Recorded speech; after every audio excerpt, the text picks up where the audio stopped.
DRG Kids।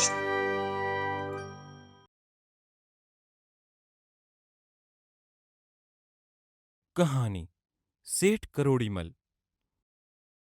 चांदनीपुर गांव में करोड़ीमल नाम का एक सेठ रहता था। उसकी सोने और चांदी की दुकान थी। करोड़ीमल बहुत ही घमंडी और लालची किस्म का आदमी था। एक दिन शाम को करोड़ीमल अपनी दुकान बंद करके घर लौट रहा था। तभी अचानक से उसके सर में जोर से दर्द होना शुरू हो गया। उसका नौकर गोलू भी साथ था। अरे बाप रे, अचानक सर में दर्द होने लगा। सेठ जी, आपने पूरे दिन कुछ नहीं खाया है, इसीलिए सर में दर्द हो रहा है। अरे नहीं गोलू, ये दर्द मालिश वाला दर्द है, समझा? नहीं सेठ जी, मैं कुछ नहीं समझा। घर चलकर मेरे सर की अच्छे से मालिश करना खुशबू वाले तेल से, तो दर्द अपने आप चला जाएगा, समझा? हाँ सेठ जी, समझ गया। दोनों लोग घर आते हैं। सेठ कहता है, गोलू जल्दी से खुशबू वाला नूरानी तेल लेकर आओ और मेरे सर की अच्छी तरह मालिश करो, जल्दी जाओ। जी सेठ जी, अभी लेकर आता हूँ। गोलू गाना गाते हुए दूसरे कमरे में तेल लेने जाता है। सर जो तेरा चकराए या दिल डूबा जाए, आजा प्यारे पास हमारे, काहे घबराए काहे घबराए। अरे यहाँ भी तेल नहीं है, यही तो रखा था, कहाँ चला गया? गोलू कमरे में तेल खोजता है, लेकिन तेल नहीं मिलता। हो सकता है रसोई में रखा हो, जाकर देखता हूँ। गोलू रसोई में जाता है। उसकी नजर वहां एक हरे रंग की शीशी पर पड़ती है। वो उसे खोलकर सूंघता है। लगता है यही नूरानी तेल है। खुशबू तो बहुत भयानक आ रही है। तभी सेठ जोरदार आवाज गोलू को लगाता है। अरे गधे, क्या हुआ? अभी तक तुझे तेल की शीशी नहीं मिली? यहाँ मेरा सर दर्द से फटा जा रहा है। मिल गई सेठ जी, मिल गई, आ रहा हूँ। अभी आपके सर का दर्द गायब कर दूंगा। गोलू तेल लेकर सेठ के सर पर जैसे ही लगाता है, सेठ जोर से चिल्लाता है, अबे घोंचू, ये क्या लेकर आया है? सेठ जी, ये वही नूरानी तेल है, खुशबू वाला। अबे ये नूरानी तेल नहीं, फिनाइल है बेवकूफ। लेकिन सेठ जी, मैंने तो सारी शीशियों को सूंघ सूंघ कर देखा, फिर उसमें से यही एक खुशबू वाली शीशी थी। पता नहीं ये पागल नौकर कहां से मेरे पल्ले पड़ गया। कोई भी काम ठीक से नहीं करता, सारे काम उल्टे पुल्टे करता है। गलती हो गई सेठ जी, माफ कर दो। अब मैं तुझे एक मिनट भी नहीं झेल सकता। जा, दफा हो जा यहाँ से हमेशा के लिए। मुझे तेरे जैसे पागल की जरूरत नहीं, चल जा यहाँ से। सेठ जी, माफ कर दो, दोबारा ऐसी गलती नहीं करूंगा। मुझे घर से मत निकालो, मैं कहाँ जाऊंगा? दया करो सेठ जी। सेठ गोलू को घर से बाहर निकालकर दरवाजा बंद कर लेता है। गोलू घर से निकलकर गांव के एक मंदिर में जाता है और भगवान से कहता है, भगवान, मैं क्या करूं? मैं अच्छा काम करने जाता हूं तो बुरा हो जाता है, सीधा करने जाता हूं तो उल्टा हो जाता है। भगवान, आप ही मुझे मेरे कष्टों से मुक्त कराओ, मुझ पर दया करो भगवान। तभी मंदिर में जोर से शंख बजता है और एक 9 साल का बालक गोलू के सामने आता है। वो गोलू को एक बांसुरी देता है और कहता है, गोलू भाई, ये बांसुरी लो और हमेशा इस बांसुरी को अपने पास रखना। लेकिन बालक, ये बांसुरी तुम मुझे क्यों दे रहे हो? इसका मैं क्या करूं? गोलू भाई, ये कोई साधारण बांसुरी नहीं है, ये आपके सभी कष्टों को दूर करेगी।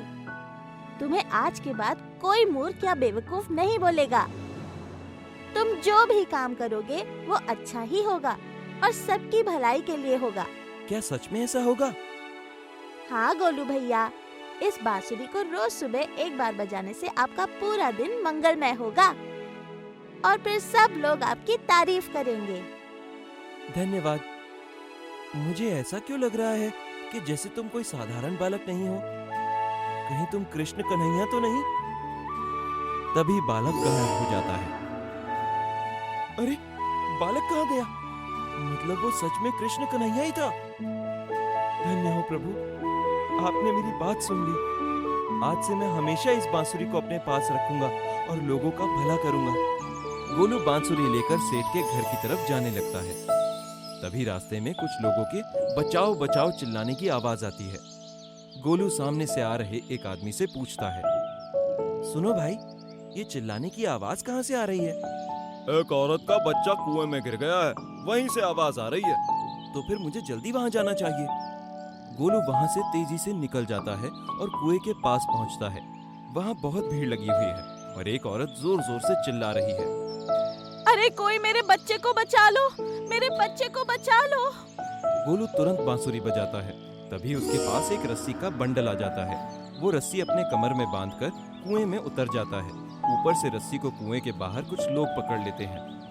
गोलू ने डूब रहे बच्चे को अपनी गोद में ले लिया और लोगों ने रस्सी खींचकर गोलू के साथ बच्चे को बाहर निकाल लिया। सभी लोग गोलू की जय जयकार करने लगते हैं।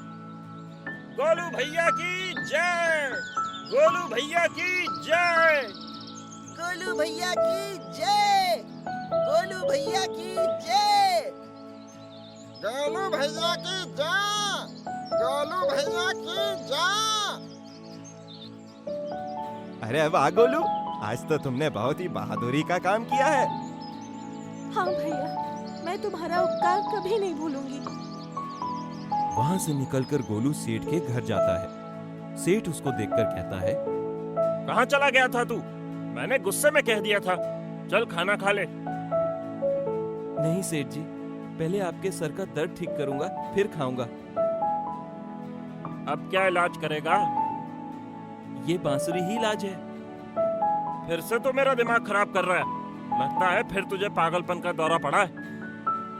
नहीं नहीं सेठ जी, आप अपना सर एक बार इधर कीजिए तो फिर देखिए दर्द कैसे गायब होता है। गोलू सेठ जी का सर धीरे धीरे दबाता है। सेठ को आराम लगता है और वो सो जाता है। लगता है सेठ जी को आराम पड़ गया है, इसीलिए गहरी नींद में सो गए हैं। अब मैं खाना खाकर सो जाता हूँ, सुबह उठकर दुकान भी तो जाना है।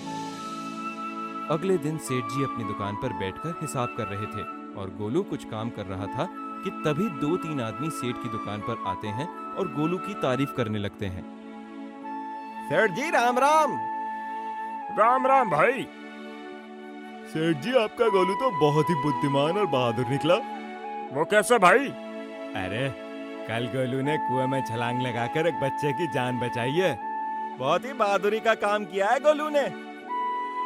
अच्छा, क्यों गोलू, क्या ये बात सच है? हाँ सेठ जी। हाँ, मुझे याद आया, कल तुमने मेरे सर की ऐसी मालिश की कि मुझे बहुत अच्छी नींद आई। ऐसी नींद मुझे पहले कभी नहीं आई थी। सेठ जी, गोलू जैसा सेवक भगवान हर किसी को दे। ये कहकर वो लोग वहां से चले जाते हैं। तब सेठ गोलू से कहता है, गोलू, मैंने आज तक तुमको जो भी भला बुरा कहा है उसके लिए मुझे माफ कर दो। आज के बाद मैं तुम्हें कभी बुरा नहीं बोलूंगा। अरे सेठ जी, आप मुझे शर्मिंदा मत करो, मैं तो आपका सेवक हूँ और हमेशा रहूंगा। अच्छा ये बताओ गोलू कि ये चमत्कार कैसे हुआ? ये सारा चमत्कार इस कृष्ण कन्हैया की बांसुरी का है सेठ जी। गोलू सेठ जी को बांसुरी दिखाता है। बांसुरी का? फिर गोलू सेठ जी को मंदिर वाली पूरी बात बताता है। अरे गोलू, तुम तो बहुत भाग्यशाली निकले। भगवान तुझे खुद मिलने आए थे। हम सब भी इतनी पूजा पाठ करते हैं लेकिन हमने उनके दर्शन कभी नहीं किए। लेकिन तेरा मन सच्चा है, इसीलिए तूने उनको देख लिया। तभी बांसुरी की धुन बजती है और एक आवाज आती है, कभी किसी को कम नहीं समझना चाहिए।